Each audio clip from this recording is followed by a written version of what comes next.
junto a nuestro querido amigo Noel Zapater, y vamos a hablar un poco de la felicidad, porque él decidió titular esta columna Jugando a las escondidas en el jardín con la felicidad. No sé, a mí me suena Juguemos en el bosque mientras el lobo no está. Hola Noel, buen día, ¿cómo te va? Hola, muy buenos días. Viste Bien, que muy siempre te bien. saco una sonrisa, si no, ¿para qué estamos? Contento, sí, total. Contento de poder colaborar en la 11ª edición del Arranque. Contento y feliz de estar nuevamente con vosotros. Yo también, también muy contento. La verdad que nos conocemos hace años y sé el cariño, la dedicación y el esfuerzo que le pones a la preparación de las columnas. Así que contame un poco de qué viene la columna de hoy. Al final vais a ver cómo el título, vais a ver todos cómo el título cobra bastante sentido. Hace Dale. mucho tiempo hubo un filósofo en la antigua Grecia que nos dio las claves para alcanzar la felicidad. Sí, señor, como lo estáis oyendo. Hoy, casi 2300 años después, seguimos jugando al escondite con la dicha, porque hay una canción española de un grupo que se llama La Cabra Mecánica que dice así: felicidad, qué bonito nombre tiene, pero nadie sabe dónde se mete. Ujú. En fin, tomando esta frase de esta canción, me gustaría explicar que el filósofo al que voy a dedicar la columna es ni más ni menos que Epicuro, Ah, uno de los grandes filósofos de la antigua Grecia, fundador de una propia corriente filosófica que llevaba su nombre, que era el epicureísmo, y cuya principal característica fue identificar la felicidad, ¿imagináis con qué? no sé, decime, a ver con qué. Con el placer. Ah, bien. Y Él bueno, puede andar, ¿eh? identificó, Puede andar. él identificó la felicidad con el placer. Del mismo modo que Platón o Aristóteles tenían sus propias escuelas, ¿no?, la academia o el liceo, Epicuro fundó la suya, a la que puso el nombre de El Jardín. Poco a Bien, poco creo que ahí ya va, se va entendiendo el título, ¿no?, ahí va. de la columna. Esta era su propia escuela, era un espacio dentro de su propia casa. Ujú. Era un jardín que estaba en su casa donde lo ideó para desarrollar su filosofía en reuniones y charlas que mantenía con sus seguidores y amigos. Una cosa muy importante y de rabiosa actualidad, como casi todo lo que tiene que ver con Epicuro, aunque haga 2500 años casi, o 2300, que lo dijo y lo pensó, es que a diferencia de otras escuelas y de otros corrientes filosóficas, estos amigos y seguidores del jardín, de su escuela, eran de toda condición. ¿Y qué quiere decir esto?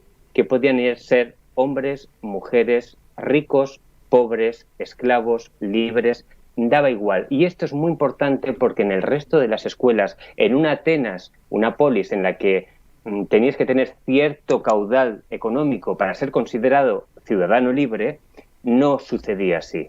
Era solo para una élite ese tipo de escuelas. Y él dijo no, la mía Era no. un avanzado de izquierda. Estaba socializando la felicidad.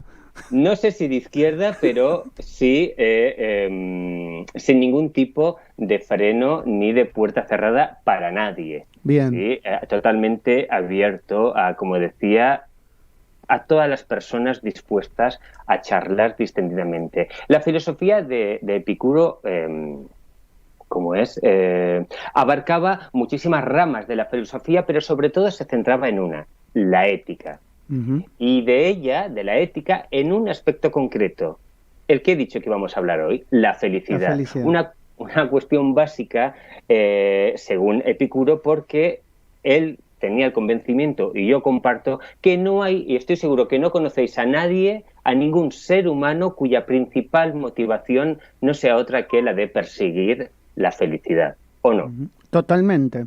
¿Estamos todos? Me traes a pensar, a ver, que tiremos lo que a cada uno le genera esa felicidad o ese placer relacionado con la Sí. felicidad. En mi caso es viajar, es algo que me encanta. En tu Por caso, ejemplo. Andy, ¿qué te genera felicidad, placer? Sí, también viajar, reencontrarte con esas personas que no ves hace Ah, mucho tal cual. tiempo, también hacer...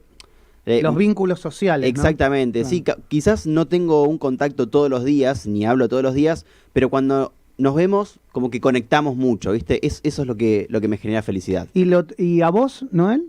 Yo evidentemente comparto tanto lo que ha dicho Andrés como lo que tú has dicho tú, perdón. Viajar y conocer es lo que más me entusiasma y me produce una tremenda felicidad, y encontrarme con amigos, poder disfrutar, como hice este verano, de almuerzos o cenas de 4 o 5 horas con sobremesas que se alargan a altas horas de la madrugada o de la tarde, hablar distendidamente, y algo que tenemos en común con Epicuro, Ujú. sin saber, porque era un hombre muy viajado, viajó por todo el mundo y a su vez le encantaba compartir con amigos, ¿sí?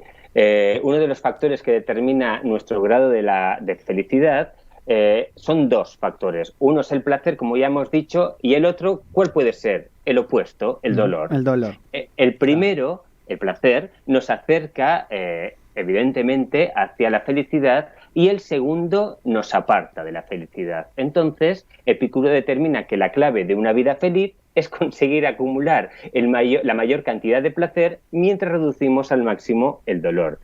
Muy sencillo. Yo cuando estoy leyendo ahora, ¿no?, un libro, porque me reenganché preparando la columna y lo estoy leyendo, hay un filósofo, no recuerdo cuál, que dice: cuanto más evidentes son las cosas, más ciegas permanecen a nuestra vista, o algo así, ¿no? Ujú.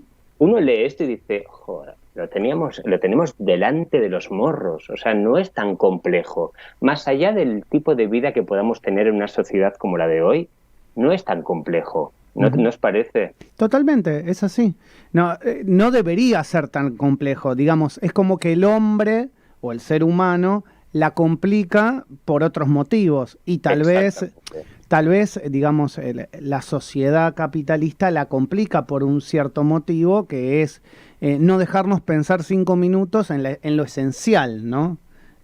Creo que va por ahí, ¿no?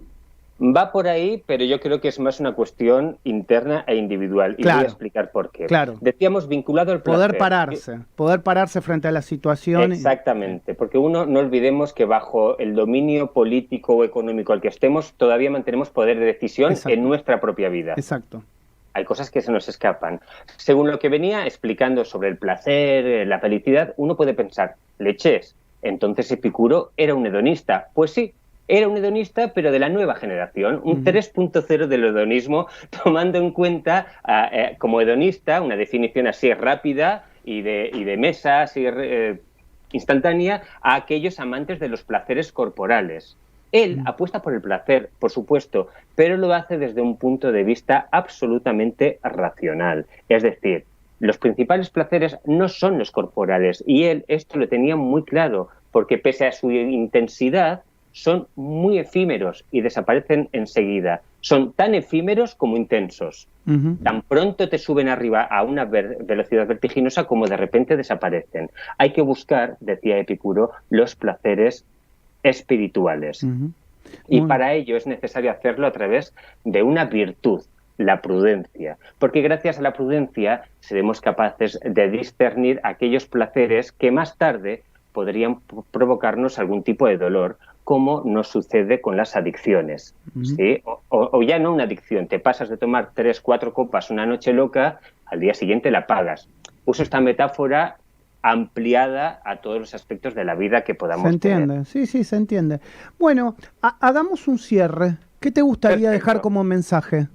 Como mensaje, el tipo de vida que él apostaba era una vida lejos de la lascivia y el descontrol. Y déjame buscar una cosa que me gustó mucho, que dijo él, porque creo que esto amerita dedicarle otra columna. Él tenía una frase que me ha gustado mucho y que tengo muy presente, que dice lo siguiente: nada es suficiente para quien suficiente es poco. Perfecto. Noel, gracias, buena semana y feliz año para vos también. Es un placer tenerte, pensar, reflexionar y bajar a tierra lo que uno cree que está allí en el éter, en el limbo, como decían los griegos. No, la filosofía es bien de acá, es bien mundana. Y hay que tenerla presente a diario. Totalmente. Muchísimas gracias a vosotros y muy buena semana. Chau, Noel. Noel Zapater, en la columna de filosofía. Bueno, vamos a cerrar el programa contando